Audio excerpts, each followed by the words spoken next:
ভারতীয় পণ্য নিষিদ্ধ করার ডাক দিয়ে বিগত দিনে অনেক বাংলাদেশি রাজনীতিবিদই সরব হয়েছেন। বিএনপি নেতা তো নিজের স্ত্রীর ভারতীয় শাড়ি জনসম্মুখে পরিয়ে দিয়েছেন, আবার সোশ্যাল মিডিয়াতেও ভারতীয় পণ্য বয়কটের ডাক দিয়েছেন অনেক বাংলাদেশি। তবে এরই মাঝে কৃষি পণ্যের ক্ষেত্রে বাংলাদেশ যে পুরোপুরি ভারত নির্ভর তা ফের সামনে এলো।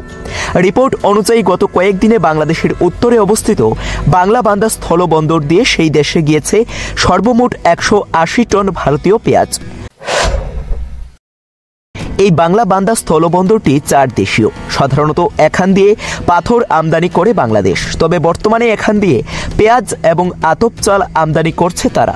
এর আগে গত 10 ডিসেম্বর ভারত থেকে বন্দরটিতে 30 মেট্রিক টন পেঁয়াজ আমদানি করেছে বাংলাদেশি সংস্থা। তার আগে 7 ডিসেম্বর, 3 ডিসেম্বর, 27 নভেম্বর, 20 নভেম্বর এবং 18 নভেম্বরও 30 টন করে পেঁয়াজ আমদানি করা হয়। এই আবহে মোট 6 দফায় এই 180 টন পেঁয়াজ বাংলাদেশে গিয়েছে ভারত থেকে। এদিকে সম্প্রতি এক রিপোর্টে দাবি করা হয়েছিল আলু পেঁয়াজ আমদানিতে ভারতের বিকল্প খুঁজছে বাংলাদেশের ইউনূস সরকার। এই আবহে পাকিস্তান এবং চীনের নামও উঠে এসেছিল। কয়েকদিন আগেই বাংলাদেশের অর্থ মন্ত্রকের উপদেষ্টা সালেহ উদ্দিন আহমেদ দাবি করেছিলেন বাংলাদেশ ও ভারতের মধ্যে রাজনৈতিক টানাপোড়েন জারি থাকলেও তার প্রভাব বাণিজ্যের উপর পড়বে না। তবে বাংলাদেশি হিন্দুদের উপর হামলার ঘটনায় এপারে যে প্রতিবাদ দেখা গিয়েছে তাতে শঙ্কিত ছিল বাংলাদেশ। এই কারণেই দেশে পেঁয়াজ আমদানি জারি রাখতে বিকল্পের খোঁজ শুরু করেছিল তারা। শেষ পর্যন্ত মার্চ ডিসেম্বরে ভারতের থেকে বাংলাদেশ পেঁয়াজ আমদানি করতে বাধ্য হয়েছে। বর্তমানে বাংলাদেশে পেঁয়াজ বেশি আমদানি হয় ভারত এবং মায়ানমার থেকে। মায়ানমারে বাংলাদেশ লাগোয়া রাখাইন প্রদেশটি এখন আরাকান আর্মির দখলে চলে গিয়েছে। ভারতের সঙ্গে ক্রমেই দূরত্ব বাড়ছে বাংলাদেশের। এই আবহে বিকল্প হিসেবে পাকিস্তান, চীন এবং তুরস্ক থেকে পেঁয়াজ আমদানি করতে চাইছে বাংলাদেশ। স্বপ্নের বাড়ি কিনবেন ভাবছেন?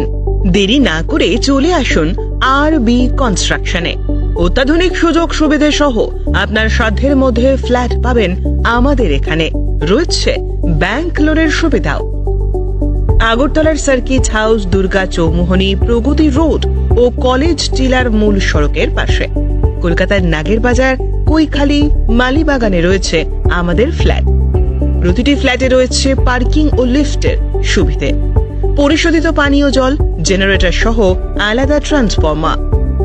তাছাড়াও নিরাপত্তার জন্য থাকছে দিবারাত্রি সিকিউরিটি গার্ড, রয়েছে সিসি ক্যামেরার নজরদারিও। তাহলে দেরি না করে আজই যোগাযোগ করুন আরবি কনস্ট্রাকশনে। আমাদের ঠিকানা আরবি construction, Jhuma Chakraborty, circuit house, পুরনো রাজভবনের পিছনে।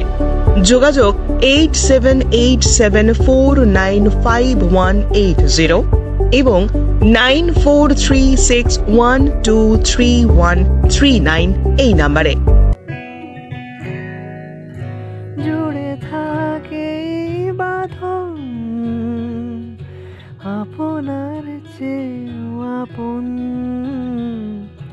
জুড়ে থাকে বাঁধন আপনার চেয়েও আপন, আপনার চেয়েও আপন স্বর্ণ কমল।